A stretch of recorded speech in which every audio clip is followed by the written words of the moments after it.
Alam nyo, mga kaibabayan, napakaswerte ng mga taga Caloocan City. Bakit po kamo? Biriin nyo, sa buong Metro Manila, mabibilang lang talaga ang mga totoong nagsiservisyo sa bayan.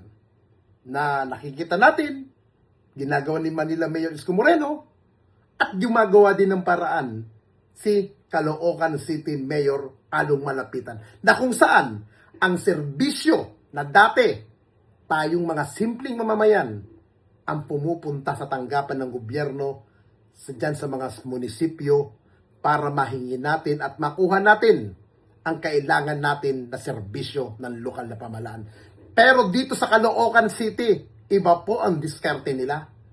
Dahil ang mismong Caloocan LGU ang lumalapit sa mamamayan nila. Hindi mo na kailangan pumunta sa kanilang tanggapan. Bagkos, ikaw ang pupuntahan ng tanggapan ni Mayor Along Malapitan para yung kailangan mong serbisyo ay makuha mo at konting tiis lang. Pupunta ka lang doon sa isang barangay. Nandyan na. Kung sa pagkain nga lang, nakahanda na ang pagkain, kakainin mo na lang. Yan ang binibigay na serbisyo ni Mayor Along Malapitan dahil ayaw niyang pahirapan ang mga lehitimong taga-Caloocan. Kaya, hindi tayo nagugulat mga kababayan na pilit tinitibag ang mga malapitan. Kasi nga, madaling lapitan, madaling kausap, at higit sa lahat, madaling umaksyon. Isang malaking hamon para sa maraming ordinaryong mamamayan ang pagpunta sa mga tanggapan ng pamahalaan. Bukod sa pamasahe, madalas kalaban ng oras, mahabang pila na nagre-resulta sa bawat kita para sa isang araw na kayod. Kaya naman, isang malaking ginhawa at tagumpay ang inisyatiba ni Mayor Along Malapitan sa pagdadala ng Mobile City Hall sa Barangay 176B. Sa pamamagitan ng programang ito, hindi na ang mamamayan ang lumalapit sa pamahalaan. Ang pamahalaan na mismo ang naglalakad patungo sa pintuan ng taong bayan. Hindi sapat na sabihin may resibo. Ang mahalaga ay nakakarating ito sa nangangailangan. Sa pagbisita ng Mobile City Hall sa Barangay 176B, pinatunayan ng lokal na pamahalaan ang tunay na kahulugan ng eksklusibong pamamahala. Nagatid ang pamahalaang lungsod ng libreng konsultasyon, medikal at pamamahagi ng mga pangunahing gamot para sa kalusugan ng taong bayan.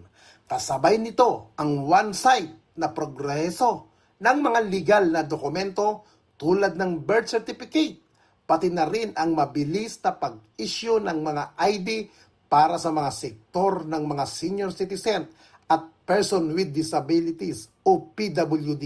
Bukod dito, nagkaloob din ng libreng legal assistant at maging ng simpleng serbisyo tulad ng libreng gupit para sa mga residente. Ang mga ID at dokumentong ito ay hindi lamang pirasong papel. Ito ang susi ng mga vulnerable sector upang makakuha ang kanilang mga diskwentong benepisyo at dignidad na itinatakda ng batas. Ang hakbang na ito ay hindi lamang isang gawaing pampolitika. Ito ay konkretong patunay ng aksyon at malasakit sa pagbuwag sa burokrasya at paglalapit ng serbisyo sa mga malalayong barangay. Ipinapakita ni Mayor Along Malapitan na ang boses ng bawat batang kangkalo ay naririnig at pinapalagahan. Ang Mobile City Hall ay ehemplo ng isang gobyernong may puso at talino. Isang pamunuan na hindi nagpapakulong sa apat na sulok ng air-conditioned na opisina, kundi bumababa sa kalsada upang damhin ang pulso ng masang Pilipino.